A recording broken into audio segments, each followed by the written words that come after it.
Ibn Khaldun, the scholar who predicted the rise and fall of civilizations. Most of the time, when people think about the origins of sociology, they jump straight to Auguste Comte, Max Weber, or maybe Emile Durkheim if they paid attention in university.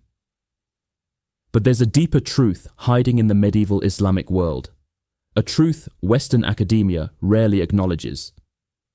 Nearly 650 years ago, long before the Enlightenment or the Industrial Revolution, a North African scholar developed a theory of history so sophisticated that it predicted the life cycle of every empire that came after him. He said that civilizations follow predictable patterns. They rise through unity, thrive through struggle, and collapse through luxury. And judging by the empires that have crumbled since, he might have understood the future better than we understand our own present. To understand Ibn Khaldun, arguably the first true sociologist in human history, you have to imagine a world caught between chaos and brilliance. The year is around 1375 CE. Europe is still recovering from the Black Death, its feudal structures cracking under pressure. Meanwhile, the Islamic world, once unified under mighty caliphates, is fracturing into competing dynasties, tribal confederations, and unstable kingdoms. North Africa, where Ibn Khaldun lived, is a patchwork of Berber dynasties, Arab migrations, and Mediterranean trade networks. Cities like Tunis, Fez, and Granada pulse with commerce, scholarship, and political intrigue. But beneath the surface, something is shifting. Empires that seemed invincible decades ago are suddenly weak. New powers rise from the desert. Old dynasties crumble overnight. In this world of constant upheaval and unpredictable change, a scholar named al-Rahman ibn Khaldun emerges. Part historian, part diplomat, part sociologist, part survivor. Think of him as the kind of thinker who could analyze the collapse of a dynasty in the morning and negotiate a peace treaty by afternoon, all while taking notes for his magnum opus. Born in 1332 in Tunis to a family of scholars and officials, Ibn Khaldun didn't just study history. He lived it. He served sultans, survived coups, fled political purges, switched allegiances when necessary, and witnessed firsthand the mechanics of power. By his 40s, he had served in governments across North Africa and Al-Andalus, navigated courtly intrigue, and barely escaped execution more than once. But what made him unique wasn't his political career. It was what he did when he finally stepped away from it all. In 1375, exhausted by politics and seeking clarity, Ibn Khaldun retreated to a remote castle in Algeria. There, over 4 years of intense focus, he wrote the Muqaddimah, the introduction to his universal history. It wasn't just another chronicle of kings and battles. It was something entirely new. A systematic analysis of why civilizations rise and fall, grounded in observable patterns rather than divine will or random chance. You don't have to try hard to see why this was revolutionary. Ibn Khaldun began asking a question few had dared to approach scientifically. What are the laws that govern the life cycle of human societies? And to answer it, he turned his focus to a concept he called asabiyyah, social cohesion. This is the part that surprises most Western readers. Ibn Khaldun wasn't just a historian recording what happened. He was developing a predictive theory of social dynamics. Where previous scholars saw events as isolated incidents or divine interventions, Ibn Khaldun saw patterns. He looked at how societies formed, how they gained power, how they maintained it, and inevitably, how they lost it. He wasn't interested in moral judgments or religious explanations. He wanted to understand the mechanics. To understand his sociological theories, you first need to understand how he saw civilization at its core. For Ibn Khaldun, all societies begin with asabiyyah, a term often translated as group solidarity or social cohesion, but it means something deeper. It's the bond that makes people willing to sacrifice for the collective. It's the trust that holds a community together when times are hard. It's the shared identity that turns individuals into a unified force. He observed that asabiyyah is strongest in harsh environments, deserts, mountains, steppes, where survival depends on cooperation. Bedouin tribes, nomadic groups, frontier communities, these had powerful asabiyyah because they had to. Without it, they died. It's an idea that modern sociologists recognize immediately: social capital, collective identity, in-group cohesion. But Ibn Khaldun was writing it in the 14th century, when most European chroniclers still explained history through divine favor and royal bloodlines. And from this foundation emerged one of his most powerful insights. Civilizations are born in hardship and die in luxury. Ibn Khaldun noticed a pattern repeating across dynasties. A tough, cohesive group, usually from the margins of civilization, would unite under strong leadership. Their asabiyyah would be intense because they had struggled together, fought together, survived together. They would challenge a weakened ruling dynasty, one that had grown soft through generations of comfort. The tough group would win. They would establish a new dynasty. And then, slowly but inevitably, the cycle would repeat. The first generation builds the empire through struggle. The second generation maintains it through memory of that struggle. The third generation inherits it without understanding sacrifice. The fourth generation loses it because they never learned to fight for anything. He described it as a natural life cycle, as predictable as the seasons. A dynasty typically lasts about 120 years, he estimated, roughly 4 generations. The conquest generation has strength. The consolidation generation has discipline. The prosperity generation has wealth.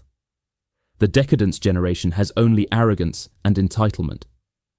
If this sounds like a commentary on every fallen empire from Rome to the Ottomans to the British Empire, well, it is, just written 650 years earlier. But Ibn Khaldun wasn't anti-civilization. He wasn't romanticizing nomadic life or calling for permanent austerity. He understood that urbanization, trade, art, science, and luxury were signs of advanced civilization. He celebrated them. He believed cities were the pinnacle of human achievement. His real point was about balance and loss of balance. He believed that prosperity creates complacency, comfort erodes discipline, luxury weakens solidarity. The very success that builds a civilization plants the seeds of its decline. The rulers who once earned their position through merit now inherit it through birth. The soldiers who once fought out of loyalty now serve for pay. The institutions that once reflected shared values now serve elite interests. The people who once felt united by common struggle now divide into factions competing for wealth. In that sense, he was one of the earliest thinkers to describe what modern sociologists now call elite overproduction, institutional decay, and loss of social trust, just without the academic jargon. Another of his key insights was the role of taxation in civilizational decline.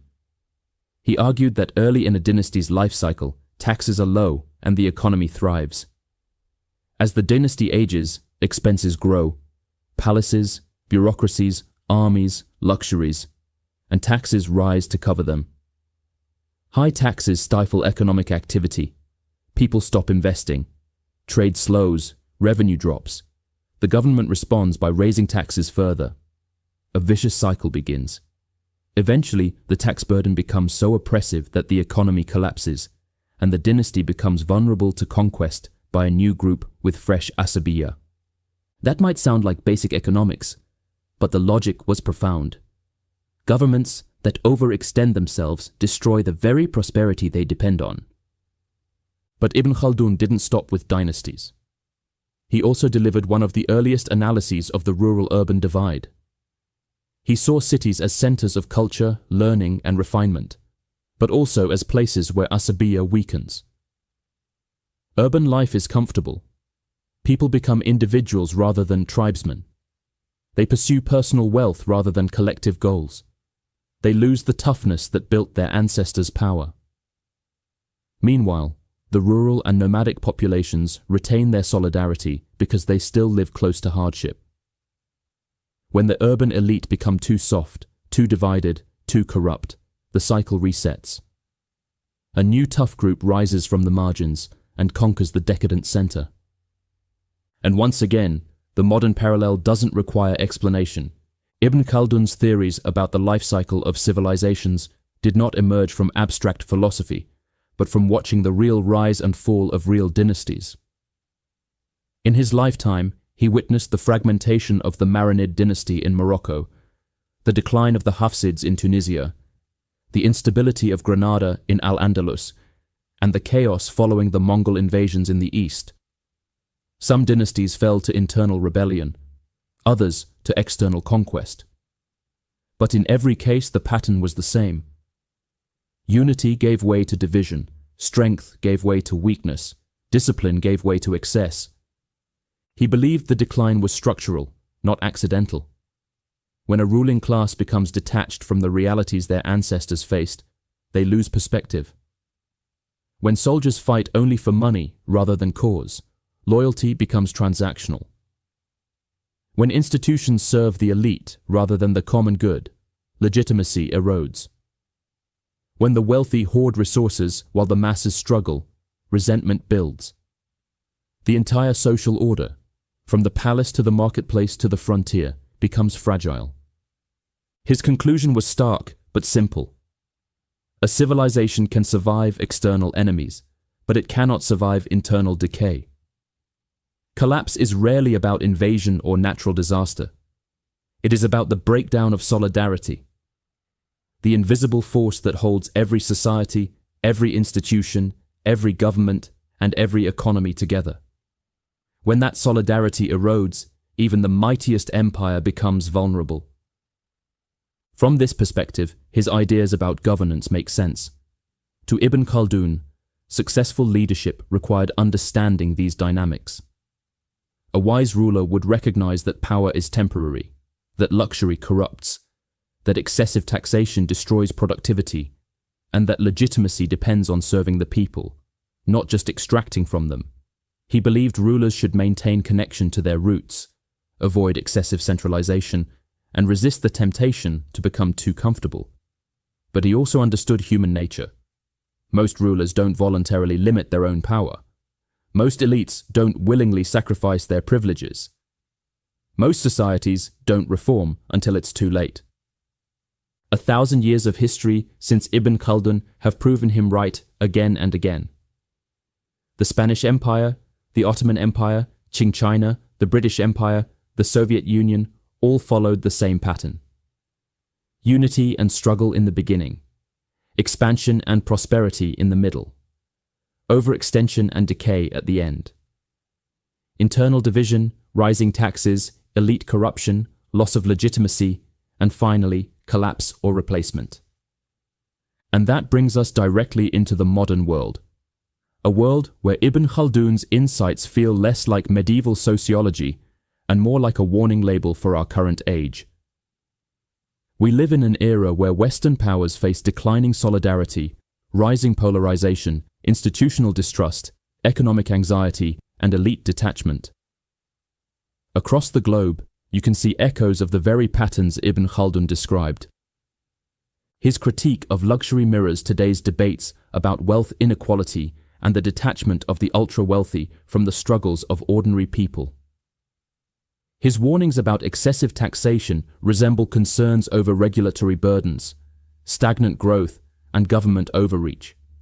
His analysis of the rural-urban divide explains political polarization in the United States, Europe, and beyond. And his belief that solidarity is the foundation of power explains why nations with strong social cohesion, shared identity, mutual trust, common purpose, remain stable while fragmented societies spiral into dysfunction. What strikes modern readers is how timeless these patterns are. The technology is different, the scale is global, the speed is faster, but the underlying human dynamics are the same. Ibn Khaldun would likely look at our current moment, at declining birth rates, rising debt, political gridlock, cultural fragmentation, and institutional decay. And say exactly what he wrote 650 years ago. The past resembles the future more than one drop of water resembles another. It's an uncomfortable truth. Civilizations don't collapse because the numbers stop adding up. They collapse because the bonds that hold people together dissolve. They collapse because the incentives reward selfishness over sacrifice. They collapse because the institutions that once served the common good now serve only themselves. Human nature, human ambition, human comfort, these not abstract sociological formulas are what push civilizations toward decline.